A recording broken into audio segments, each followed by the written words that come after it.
Hello everybody and welcome back to another Microsoft Flight Simulator 2024 update, and would you know, we're back for a development update on a Thursday.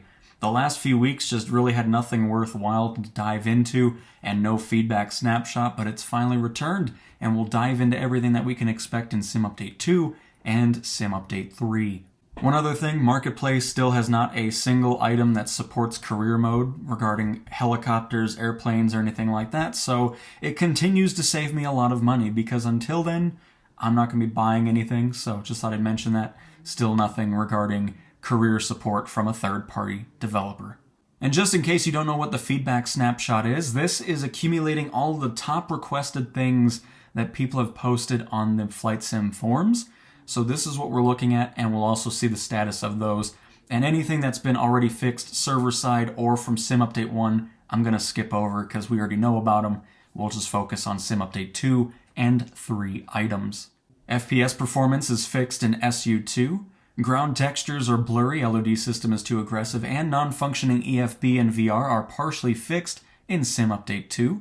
Toolbar missing in VR is fixed in SU2. Excessive amount of trees, mouse click spots stop working in VR, and helicopters jump in and out of ground effect when near raised platforms are all fixed in SU2. The PC-24 is completely broken is partially fixed in SU2. I'm still not sure what's the issue with the PC-24, to be honest with you. I've flown it a ton. I don't know if it's something specific to more in-depth autopilot stuff or what, but my general feel with that has been a great plane, so whatever it is, it's been partially fixed in SU2. No engine or cockpit sounds in multiple MSFS 2024 instances and audio mixer fixed in Sim Update 2. Aircraft external lights barely visible during daytime is in progress for Sim Update 3. That's a great one to see. It's always been kind of annoying, not having, it seems like you have no lights on in the daytime, so Sim Update 3, that is in progress for. Helicopters are bouncing and jumping around, causing instant crashes, fixed in Sim Update 2. Oh, very nice. That's the first time we've seen that listed as fixed. So we're going to be finally getting away from the helicopters bouncing. I know a lot of you have been running into that. We've run into it as well, so that's nice to see. Microsoft Flight Sim 24 Airport and Helipad issue tracker is in progress for SU3. And rain effect on windshield non-existent is fixed in Sim Update 2. On to page 2. Can't start a flight, just getting a loading circle when clicking start flight is under investigation, as well as the Cessna 208 Caravan wobbling on autopilot, which I don't know why those are under investigation. A lot of fixes have already been happening in the beta for Sim Update 2 for both of those, so those should be kind of, if not partially fixed. But anyways, just thought I'd mention that's been kind of worked on already. All freelance mission crash error code 308 is fixed in SU2, as well as extreme flickering and stuttering with frame generation. G1000 MFD is not showing aircraft track or heading, and can't edit fuel amount in career. Flight Sim 2024 on Series X LOD blurred textures is in progress for Sim Update 3. The G1000 wrong airplane icon on map display is fixed in SU2. Audio stutters in menu, globe, and on ground during flight are under investigation. The EFB does not remember all settings is fixed in SU2. The CJ4 flickering external aircraft painting partially fixed in Sim Update 2. Oh, this one I know a lot of people are going to be happy about. I've heard about it a lot. Global time not progressing at increased sim rate is in progress to be fixed for Sim Update 3. Terrible LOD issues, object popping and octagon wheels partially fixed in SU2. List of bug avoidance measures in 2024 career mode so far in progress for SU2 and SU3. Helicopter side of career unplayable, partially fixed in SU2. Helicopter SAR missions want you to land in unsuitable locations pending translation TBD. Well, we already know that's been improved tremendously in the SU2 beta just for the fact that they removed you're abandoning your aircraft nonsense. So now you can actually land a good distance away if you want to and walk to the person you're trying to rescue. So to me, SAR missions are 100% better. 2024 toolbar disappears after leaving VR, and night lights are being faded only one eye at certain angles are both fixed in SU2, obviously both VR fixes there. EDDM airport unusable plane falls through taxiway bridges is fixed in SU2. And this is an interesting one. Medium cargo missions allow airports with too short runway length is by design. I don't know if that's what they need to be saying, because there's some times where you're flying a PC-24 and it's giving you a glider airport. So I don't truly believe that's by design, because you're getting some short airports with that aircraft, way shorter than what should be picked. So I'm surprised it's labeled as by design for that. Headphone simulation keybinds not working is in progress for Sim Update 3. Issue ATC window no resize and possible scrolling is in progress for SU3. I'd love to see some redesigns too. I was kind of hoping we'd see a redesign of the ATC window immediately in 24, because I never liked it in 2020 either. Glass problem in a Sobo aircraft is under investigation, as well as sepia mask and light bloom at night still not fixed, unrealistic ground effects.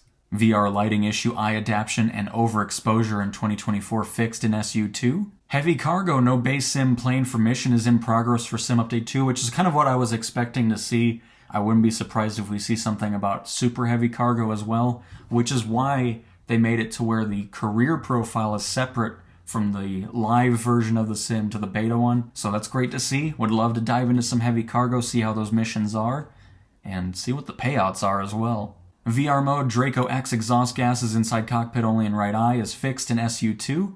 Both of these are in progress for SU3. Assignments and control settings page is much too big, not readable, and using menus with track IR and Toby causes Earth to spin out of control. Multiplayer all players option does not work, and excessive reflections glare tint in Canopy are both under investigation. Strange artifacts around trees and everything else in front of clouds is in progress for SU3.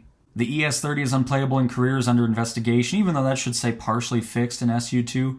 I haven't done too much testing with it, but we've flown it, and it's way better in the beta so far. So that's great to see some progress happening with that aircraft. Plane crashes at the beginning of mission or loads me in a building is fixed in SU2. The Coronado Saab 340 not IFR operable is partially fixed in SU2, and maintenance does not reset is fixed in SU2. ATC makes you climb during descent into airports, and aircraft variant and livery setting is not saved between session is fixed in SU2. These four are under investigation. xCloud Xbox controller flaws, flying impossible, return enter key not working properly, ATC readback, EFB mass and balance loading not working, and AI traffic not producing contrails are all under investigation, like I said. EFB toolbar window mode cannot use mouse in VR, and update 1.2.7.0 engine fumes visible in cockpit are fixed in SU2. Toby can't change curves is in progress for SU3.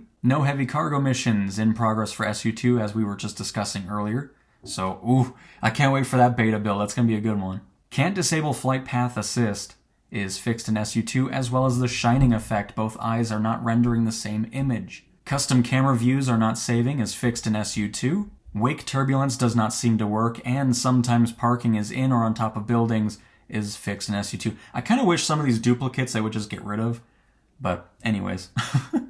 Choices disappear from ATC windows in progress for SU3. PC24 pressurization and reference speeds not set is in progress for SU2. AI traffic is all over the place is fixed in SU2. And Toby not working at all is in progress for SU3. DLSS causing blurry displays, flickering trees and vegetation with multiple displays, and avionics and lighting in aircraft are becoming way too bright are under investigation, as well as passenger transport missions are unplayable, and audio popping crackle. Another one that we've read before.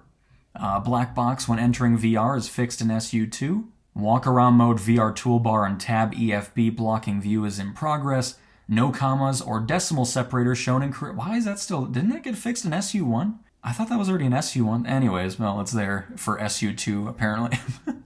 And here's just a quick look at the wish list. A couple of them are in, or one's in progress. Scenery Gateway System World Hub, and then of course World Update Brazil is released, and everything else is under. Most of these are 2020, so I don't really care about that anyways, but I'll leave that up on the screen so you can see it. So there we go. There is this feedback snapshot. Great to see that back.